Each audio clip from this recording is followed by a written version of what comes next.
BCC update हवामान अभ्यासक मुक्काम पोस्ट गोगळी धामणगाव तालुका शिल्लोड जिल्हा परभणी।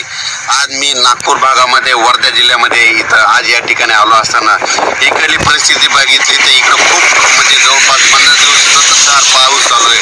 तर इथले म्हणजे शेतकऱ्यांचं पीक या पावसामुळे म्हणजे आता खराब होत आहे।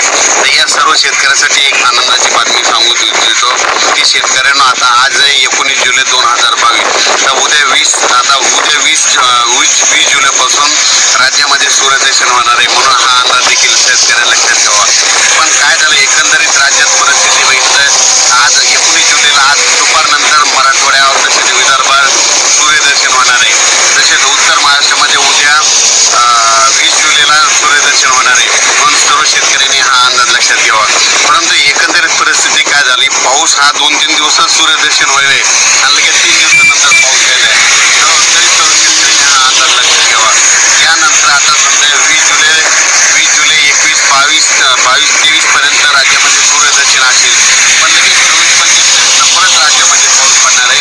हा पाऊस जास्त परत पुन्हा पूर्व विदर्भात जास्त पाऊस पडणार आहे, पश्चिम विदर्भात पडणार आहे, पुन्हा हा अंदाज सर्व शेतकऱ्यांनी लक्षात घ्यावा। आणि अचानक जर वातावरणात बदल झाला तर लगेच मेसेज दिला जाईल आणि शेतकऱ्याची एक मदत करण्यात येईल। धन्यवाद।